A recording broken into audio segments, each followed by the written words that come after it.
आखिर क्यों the Undertaker ने दानव ओमोस को आंद्रे द जायंट से कंपेयर किया था और एजे स्टाइल्स ने ओमास को फ्यूचर WWE चैंपियन बताया। आखिर ओमास में ऐसा क्या खास है जिस वजह से लेजेंड्स ने उनकी तारीफ की? क्या ओमास सच में आगे चलकर WWE चैंपियन बनेंगे? जानेंगे इन सभी सवालों के जवाब इसी वीडियो में, तो वीडियो को पूरा जरूर देखिएगा। दोस्तों, नवंबर 2021 में अंडरटेकर ने एक इंटरव्यू दिया था जहां उन्होंने WWE हिस्ट्री के greatest giant wrestler Andre the giant से ओमास को कंपेयर किया था और उनके लगभग बराबर का जायंट ओमास को बताया था। जहां टेकर ने कहा था कि अगला आंद्रे द जायंट तो कोई नहीं होगा, लेकिन उनकी बराबरी में भी ओमास से ज्यादा पास या आगे कोई नहीं हो सकता। ओमास के बारे में जानना मेरे लिए बड़ी बात थी। वो बहुत स्पेशल और सबसे अलग है।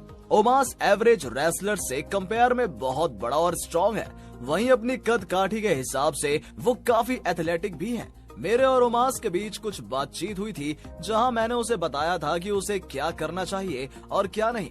वहीं एजे स्टाइल्स ने अगस्त 2021 में दिए एक इंटरव्यू में दानव ओमास के साथ टैग टीम में काम करने को लेकर बात कही थी और एंड में ये भी कहा था कि ओमास एक चैंपियन है। उसने बास्केटबॉल से शुरुआत की थी, पर वो WWE चैंपियनशिप जीतने के बाद ही एंड अप होगा। मतलब अपने करियर में ओमास WWE चैंपियन बनने के बाद ही रिटायर होगा। अब ये बात आपको अजीब लगेगी कि फरवरी 2022 में एजे स्टाइल्स ने भी दूसरे इंटरव्यू में ओमास को आंद्रे द जायंट से कंपेयर कर डाला, जहां उन्होंने कहा है कि ओमास WWE के ग्रेटेस्ट सुपरस्टार्स में से एक बन सकता है, एकदम आंद्रे द जायंट की तरह, क्योंकि वो आंद्रे से बड़ा है। यहाँ मैं साइज के मामले में गलत भी हो सकता हूँ क्योंकि मैं कभी आंद्रे से मिला नहीं। स्टाइल्स यहाँ साइज के मामले में थोड़ा कंफ्यूज थे, लेकिन उन्होंने ओमास को आंद्रे द जायंट से कंपेयर किया।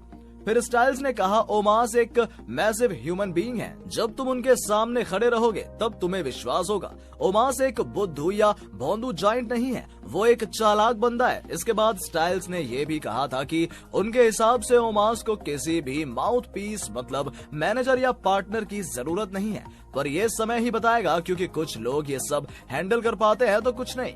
फिर स्टाइल्स ये बताते हुए कि ओमास के लिए जितना वो कर सकते थे उन्होंने किया। कहते हैं कि आप किसी बंदे के लिए बहुत कुछ कर सकते हो और फिर आगे उसे अपने करियर का कंट्रोल खुद लेना पड़ता है। दोस्तों, ओमास में ऐसी कई खूबियां हैं जिनकी वजह से वो आने वाले समय में WWE चैंपियन बनेंगे और मॉन्स्टर हील जायंट भी। लेकिन क्या है वो 5 कारण जिनकी वजह से ओमास फ्यूचर WWE चैंपियन है? जानेंगे इस वीडियो के पार्ट 2 में। लेकिन क्या आप अंडरटेकर और एजे स्टाइल्स की बातों से सहमत हैं? कमेंट करके जरूर बताइएगा। वीडियो पसंद आया हो तो इसे लाइक और शेयर करें। चैनल को सब्सक्राइब करके बेल आइकन को जरूर प्रेस करें। Believe in God and thanks for watching.